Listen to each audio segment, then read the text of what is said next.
My name is Favour Eseigbe. I'm captain of the Female YellowGreens. Cricket is funny and very, very tricky. Sometimes you can plan and just don't work out, or sometimes you plan you're almost there but you don't get there. But I must say the Brazilian side was a very good side, and compared to the last time we played them, they are now very, very competitive and strong in terms of batting.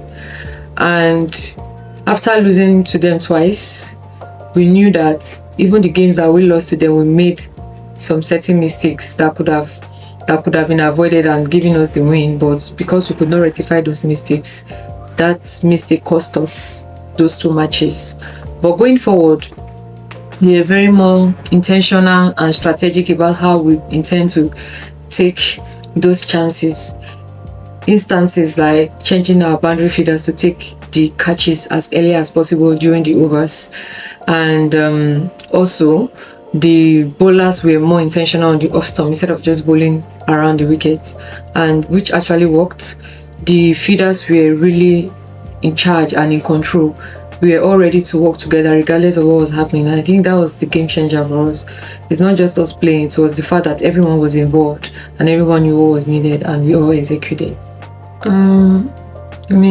It's not just the third place match. It was an intensive and very competitive tournament, and at the time in that depth over where the Brazil team was taking a lot of wickets from us, it was not a question of what was going on. It was a question of what was needed. It is either you allow the pressure gets to you, or you allow the pressure gets to you and still do the job that is needed. So as at that time, it was more of like, what's the worst that could happen? The worst that could happen is us losing that game. But if I don't fight, or we don't fight as a team during that time, we'll lose the game and go home with nothing. And aside me just trying to hold on with the pressure and all, we already discussed as a team that regardless of what happened today, we are going to fight at the very end. So even when our key batters had gotten out, the tailenders were still ready to score the runs. So we were lucky while trying to score the runs, but it wasn't hard to convince my teammates to remain there.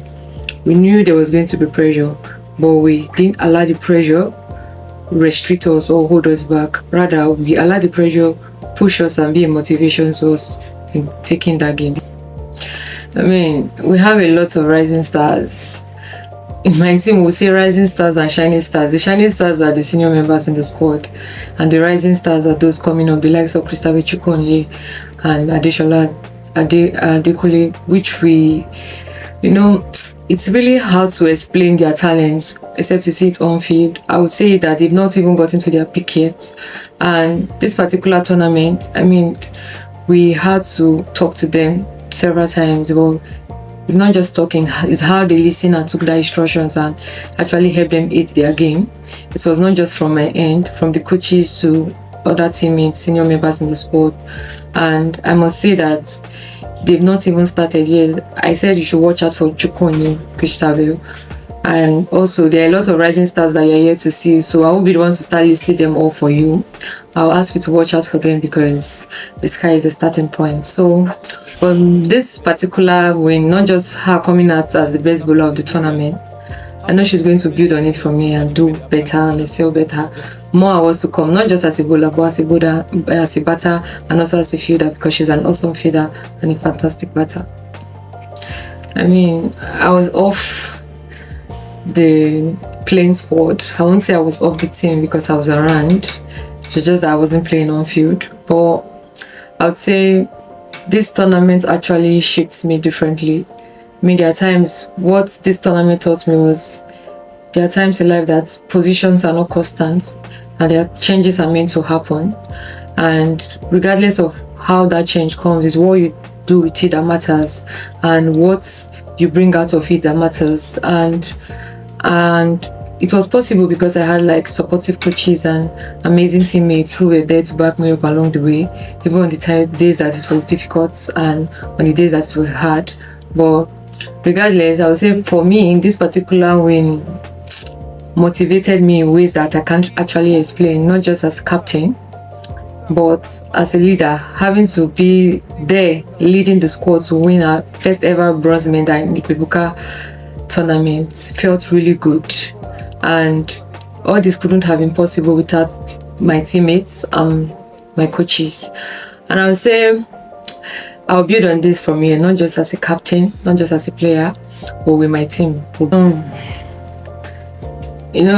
There's one thing about winning. It boosts your morale and gives you confidence that you never thought you had. And this particular tournament gave us that. We have ICC Women Qualifiers coming up, not just that, All African Games also. And trust me, if I try to explain it, I can't really find the right words to explain how confident and how pumped and ready we are for the next coming tournament. We are more confident and more, in fact, eager to go for other tournaments, so we get to execute what we've been training for all these years, not just past camps, but all this expression we've always wanted to express on the field of play. And this particular tournament just gave us a morale booster going into this other tournament. And I must say well done to my team. Yeah, we are ready, and this particular medal is preparing us for greater things ahead, and I know this is a stepping stone. Thank you.